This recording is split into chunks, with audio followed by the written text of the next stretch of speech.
Alors aujourd'hui, je vais vous parler de l'instrument de torture. L'instrument de torture qui est cette fameuse balance. Quel est votre rapport avec la balance? Est-ce que peut-être vous faites partie de ces personnes, comme il y en a beaucoup, qui sont dans le tout ou rien? C'est-à-dire que peut-être vous sentez que votre poids est petit à petit en train d'augmenter, ça serre un petit peu au niveau de vos vêtements, et rien que l'idée de monter sur la balance, vous commencez à vous sentir angoissé, et finalement vous préférez faire un déni de ça et ne pas monter sur la balance. Ou bien peut-être que vous êtes une personne qui justement veut contrôler absolument son poids, être dans la maîtrise. Peut-être que vous êtes dans une période de perte de poids ou pas. Mais en tous les cas, cette balance, c'est tous les jours, je monte sur la balance et je contrôle mon poids. Dans les deux cas, dans les deux situations, le comportement ne va pas être le bon et ne va pas vous aider.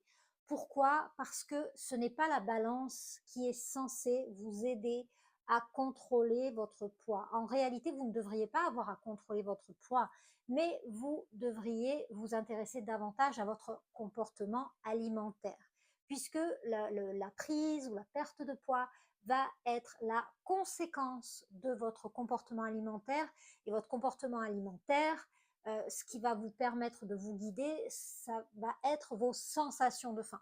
Ce sont vos sensations de faim qui, dans votre vie de tous les jours, doivent remplacer la balance. Voilà, ça c'est vraiment important. Et pourquoi pas la balance? Parce que, en fait, vous l'avez certainement remarqué, votre poids ne va jamais descendre d'une manière linéaire. En fait, votre poids, il descend un petit peu comme ça. Et forcément, les jours où ça descend, on est plutôt content. Et puis même, on va avoir peut-être parfois tendance à se laisser un petit peu plus aller parce qu'on a vu que le poids avait baissé. Donc voilà, on s'autorise peut-être plus de choses. Ou bien à l'inverse, en fait, si on voit que le poids est un petit peu monté, on se dit oh là là, mon Dieu, ça va pas du tout, c'est pas possible. À midi, c'est haricots verts et poisson blanc. Et puis moi, je comprends pas parce qu'avec ce que j'ai mangé hier, c'est pas possible que mon poids augmente. Alors à ce moment-là, presque, je devrais plus rien manger parce que je vais jamais y arriver, etc., etc., etc. Et ça vous met en fait dans des émotions basses. Qui dit émotion basse dit le fameux foutu pour foutu, etc., etc., qui vous amène à l'échec. Et aussi, cette balance, en fait, vous amène vers un fonctionnement cognitif de restriction cognitive. C'est-à-dire que, en fait, qu'est-ce qui va se passer à partir du moment où votre poids peut-être a un petit peu augmenté et que vous allez vous mettre dans un contrôle? Ce contrôle va dire à votre cerveau émotionnel, attention, tu ne vas pas avoir le droit de manger tel aliment, tu ne vas pas pouvoir dépasser telle chose, c'est pas ce que tu as envie de manger que tu vas manger, mais ce que tu dois manger et pas ce qui est interdit, etc., etc. En fait, ça va engendrer vraiment cette peur de manquer et des mécanismes de défense qui vont avec ça. Comme par exemple au moment où il y a pu avoir les restrictions d'essence. Hein, restrictions d'essence, on se dit oh là là, il va plus y avoir d'essence. Et dès que votre jauge à essence descend d'un ou deux traits, tout de suite, on cherche la station essence pour faire le plein, parce que, en fait, l'être humain est dans cette peur de manquer. Alors que lorsque vous savez qu'il y a de l'essence partout, vous allez attendre vraiment d'avoir besoin. Hein, voilà. C'est ce qui devrait se passer avec votre comportement alimentaire. Maintenant, en fait, votre balance, elle va vraiment contrarier, perturber réellement toutes ces données et vous mettre dans un mécanisme de restriction cognitive qui va engendrer vraiment des troubles du comportement alimentaire.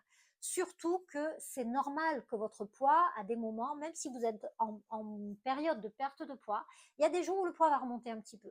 Et c'est tout à fait normal parce que en fonction de ce que vous avez mangé la veille, et non pas par rapport au fait que ce soit riche en calories ou autre, mais si vous avez mangé un petit peu plus de légumes, par exemple, vous avez fait un peu plus d'activité physique ou autre, eh bien, il va y avoir certains moments des mécanismes un peu de rétention d'eau, un métabolisme qui est en cours, qui va faire qu'à des moments, ça monte un petit peu pour mieux redescendre. Et ça, c'est tout à fait normal, c'est tout à fait physiologique. Sauf que quand on fait une fixation chaque jour sur cette balance, on va interpréter ces données de la mauvaise manière et se mettre dans des comportements alimentaires qui vont vous barrer la route et qui vont vous ramener au point de départ. Donc vraiment, si vous voulez changer les choses durablement, vous devez aussi changer votre manière de faire. Arrêtez de monter chaque jour sur cette balance. La balance, c'est une fois par semaine, pas plus.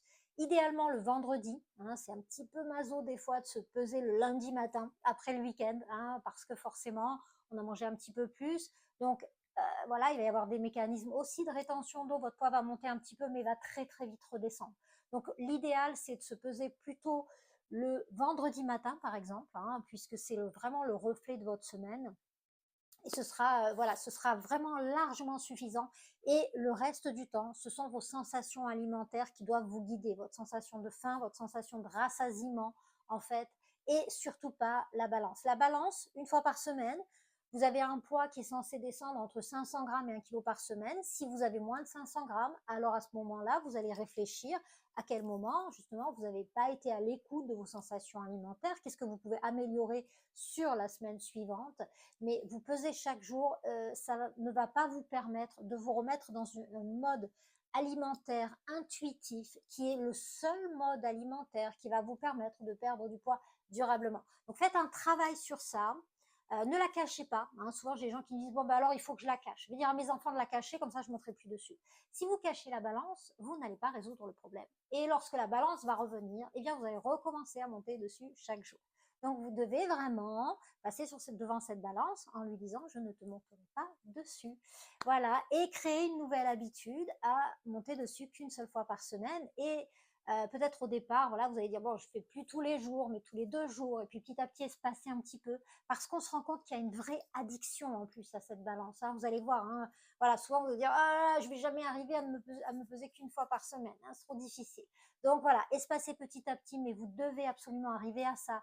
Ça fait vraiment partie intégrante, mais vraiment, vraiment, d'un changement sur le long terme. Voilà, donc faites ce travail avec la balance et c'est parti pour la suite. On se retrouve très vite pour une nouvelle vidéo. N'hésitez pas à vous abonner. À bientôt!